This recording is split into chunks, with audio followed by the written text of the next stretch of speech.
Bloodlance has been an extremely fun build to play. Leveled it the entire way up through. I am blasting through all the content this game has to throw at me, and I haven't really had any snags along the way. I just got my Scroll of Amnesia, and I really do want to switch over to a Shadow build because Shadow is where I really fall in love with the necromancer class. I decided let me share the build with you before I do switch over, so at least it's on record and anyone who wants to play this build can go have fun with it because it is extremely fun, but I want to see how Shadow feels this season, and I will also have this video as a reference so I can always fall back and actually reference my own video to get back to my old build if I do so choose. So let's hop right into it really quick. We're gonna go through the gear first. We're gonna hop into the vampiric powers after, go through the skills, and then the Paragon. For the weapon, I threw on Gore Quills, and this is going to make so your blood lances will consume your blood orbs to conjure more lances, which deal 40 to 100% of normal damage and prioritizes targeting unlanced enemies. However, if you're on a boss, there are no unlanced enemies around to target, so all of them go into the boss. Also on this, I got really lucky with this drop. I got in overpower and core skill damage and damage to crowd controlled enemies, which is huge because you're constantly going to be crowd controlling them with corpse tendrils, which we'll get to soon. On your boots, you're going to want Ghost Walker. It's going to make it so while you are unstoppable and for 4 seconds after, you're going to get 10 to 25% increased movement speed and can move freely through enemies, which means you can just run through everybody while you're unstoppable. And you're going to get that from a vampiric power every single time you evade. On the pants, we put Shielding Storm. It's going to make it so every time Bone Storm does damage, it's going to give you a barrier equal to 2 to 5% of your base life for 10 seconds. This is huge. You're going to basically, if you pop Bone Storm and jump into a group of elites, you literally cannot die. You will have barriers stacking up faster than they can do damage to you. And it will give you basically a barrier for your entire health pool. So if I have 8,600 health, after about 1.5 to 2 seconds of my Bone Storm being up, I've got 8,600 health of barrier on top of my health pool. It's absolutely insane. So definitely throw that on to either pants or chest. On the gloves, we went with Grasping Veins. So you're going to get increased critical strike chance and critical strike damage. Obviously, this is a low roll, so I would definitely look out for a better roll than what I have on mine, but I've been blasting through the content perfectly fine with a crappy roll like this. So if you get a really good roll, throw them onto a really good pair of gloves, you're going to be just blazing through the content even faster than I do. And you're also going to be doing so much more damage because you're going to have the 40% increased critical strike bonus rather than 22. On the chest, I threw on Disobedience. Realistically, I'd either put Disobedience or Shielding Storm on either the chest or the legs with any of my builds because I like to have both of these on. And now that I'm going to be switching builds anyways, these two pieces will stay the same. So that's going to be great for switching over. But this is going to make so you have 66% increased armor for 4 seconds as long as you're doing any form of damage. So you can keep this up indefinitely as long as you're hitting something every 4 seconds or so, or within 4 seconds. On the helm, we're going to go with Might. And it's going to make it so your basic attacks grant you 20% damage reduction for 2 to 6 seconds. Try to get a 6-second roll here. It makes so you don't have to hemorrhage as often. But realistically, hemorrhage hits so fast, and if you don't have a blood orb nearby, it's going to get you your essence back extremely quickly. On the amulet, I went with the Rasma's Chosen. Normally, I would actually go with the Grasping Veins here, but because the crit got brought down to a more manageable level by Blizzard for Season 2, Rasma's Chosen made more sense here because it's going to allow me to spam out more blood lances faster, and if I need essence, hemorrhage faster to get my essence back so I can spam out more blood lances again. I just felt like this worked better for me. So also look out, see if you can get a Tides of Blood on your amulet. That will actually make you do a lot more damage. Potent Blood on the ring. So this is going to make it so while healthy, your blood orbs will grant you 10 to 20 essence. This can be gotten from a Codex of Power. I actually got all the way up to about level 70 or so without getting this drop.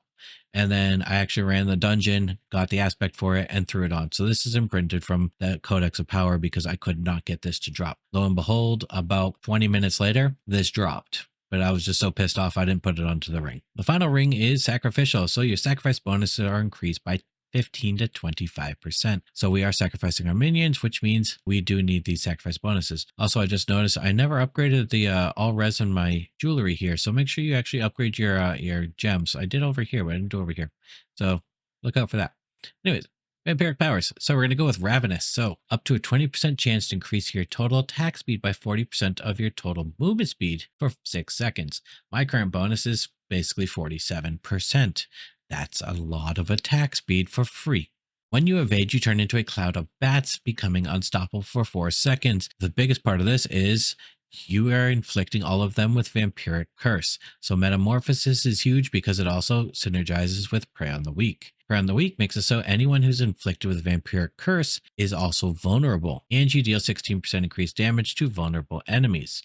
Chemomancy, which puts it so your attacks deal 80% of your maximum life as physical damage to nearby enemies. This occurs every 4 seconds, and when it does, anything that's been hit gives you 1% of your life back. So if there's 30 mobs on screen, you just got 30% of your health back. I mean, you're probably not losing any health, so it's not a big deal, but if you did, it would give you some health back. And for every single blood build out there, you're going to have blood boil, because when your core skills overpower, they spawn 3 volatile blood droplets. There's these little tiny red balls on the ground, and when you pick them up, they explode for 2,000 to 3,000 damage. But the real reason why you want this is every 20 seconds, your next skill is guaranteed to overpower, and they literally mean any skill. They don't really mean it's just a blood skill. I've had overpowers popping with Bloodstorm. I've had overpowers popping with Corpse Tendrils, although not very often because it'd have to be timed exactly, but it was just a fluke thing that happened anyways. And of course, overpowers happen constantly with Blood Lance and Hemorrhage. This is the number one vampiric power to have for any blood build. Book of the Dead, we are sacrificing the Skirmishers,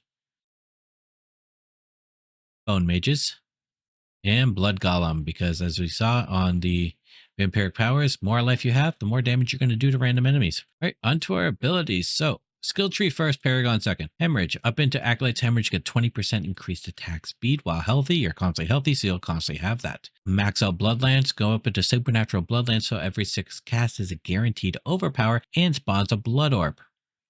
1 point into Hued Flesh just for the free corpse in case it happens to spawn. It's nice in case you need something to tendril. Blood Mist up into Ghastly Blood Mist, because if you don't have any corpses that have spawned from Hued Flesh, you can just create them yourself with Blood Mist. You're not very often having to use Blood Mist as a defensive unless you're on like a huge boss fight, in which case I would actually Blood Mist prior to the boss fight happening so that you can actually get it back before you're actually going to need it on one of the hard phases, because you're going to have Decrepify giving you cooldowns back. Anyways, Death's Embrace, 3 points, because you're going to be close to them due to having to evade through them to put on vulnerable to them. So you're going to be constantly near them, which is why we're going with Death's Embrace. 3 points of amplified damage to make it so your cursed enemies take 12% increased damage, which we're doing Decrepify into Abhorrent Decrepify for the cooldown reduction. Max out everything in this little blood cluster here. That's why I said to get Tides of Blood. If you can on an amulet, your Tides of Blood skill deals 25% increased overpower damage. This bonus is doubled while you are healthy. So while you're healthy, you're doing 50% multiplicative increased overpower damage. This is nuts. By default, I think it's 18 when you're at 3 of 3 points, but I have the +2 on my amulet to make it 5 of 3.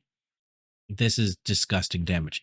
Obviously, this one here is going to fortify you. This one over here is going to make it so you have a chance to create blood orbs, which, as we saw with Gore Quills, is going to make it so you're spawning more blood lances. Also, it's going to heal you more, and it's going to keep you healthy so that you're doing more damage with Tides of Blood. Coalesce Bloods is while you're healthy, your blood skills deal 18% increased damage. And then finally, Gruesome Mending is just you receive 30% more healing from all sources. Corpse Tendrils, and then we're going to grab Blighted Corpse Tendrils to spawn more Blood Orbs, because we're already getting vulnerable from Metamorphosis Vampiric Power, so we don't need Plague Tendrils. It's kind of nice. Sacrifice your minion, so Standalone, Memento Mori, 3 points into Inspiring Leader, so you get the 12% increased attack speed. Bone Storm into Supreme Bone Storm, because it's going to increase your critical strike chance by 20% while Bone Storm is active. And finally, Rathma's Vigor, because the rework made this insane. So every 12 seconds, you get your next blood skill is going to overpower for free. And it's also going to reduce by 2 seconds each time blood orbs heal you or overheal you for 3,100 health, which you're constantly getting extremely healthy and getting extreme healing from Gruesome Mending. So if you pick them up for Essence, which you're going to be doing from the potent blood that's on your ring, this will be constantly overhealing you and giving you Rathma's Vigor faster. Okay, onto the Paragon. So for the very first board, we're going to go up and to the right. We're going to grab Blood Drinker, because it's going to make so that all magic nodes within range get a 36% bonus to whatever they're giving you, which means that your flat damage percent bonuses are going to be increased. Now, my glyph is only level 2. Once it hits level 15, it will extend out to grab these 2 nodes as well. So these will also get included for the damage bonus. First board we're going to come along is Bloodbath, and this is huge. The 35% multiplicative increased overpower damage. Make sure you throw in control into this board, so it's going to make so anything that's crowd controlled with a stun takes 20% increased damage, which corpse tendril stuns for 3 seconds. So whenever you corpse tendril all the mobs together, they're all taking, well, because of all the intelligence I put in, 41.2% damage to crowd control enemies. And then you're going to get a 20% multiplicative damage on top of that. Pretty huge. Next board, we're going to go for Blood Begets Blood. Blood orbs grant 5% increased damage up to 15% for 5 seconds. So after you've picked up 3 blood orbs, you're going to have 15% damage for 5 seconds. As long as you keep picking up blood orbs, this will stay up. So as long as you're spawning them and picking them up, you're just going to constantly have a 15% damage increase. Going to go up over the top part so you can grab aggression, which gives you overpower damage, and flat damage. Grab all the blue nodes around it because those either give overpower or flat damage percent increase. Come on down, and we're going to throw in Imbiber here. Now, I had looked at possibly doing Dominate here, but you actually get way more damage output with Imbiber. So do Imbiber here. It's going to make it so while you're healthy, you're just going to do a crap ton more damage, and you're always healthy with this build. So definitely you want to put that in there. Grab this down here so you get percent damage for 4 seconds after picking up a blood orb, and more intelligence, which obviously gives you more damage output and more max resist. Then for the fourth board, which I was just starting on, but I'm going to be changing because I'm going to switch over to a shadow build, you're going to want Sent to Death. So if you're nearby 2 corpses, you're going to take 15% damage reduction. And if there's no corpses nearby, so if you're like on a boss, you just get 15% raw damage output. And this board, you would want to throw in Dominate. And this is where you're going to just get free raw damage output to your overpower as long as you have willpower within range. And there is, as you can see, plenty of willpower all over the place within range. So you can definitely max that out and get a lot of free damage out there. So that's the build I have for you. I'm going to throw in like 30 seconds or so of a nightmare dungeon of me just blasting through it on this build. Super fun. I'm going to go switch over to shadow build. So look out for that in the next coming days because I need to, work out the gear on it, work out which aspects I want to roll with, and, come up with something and test out and make sure that it is as viable as possible. But thank you all for watching. Have a nice day.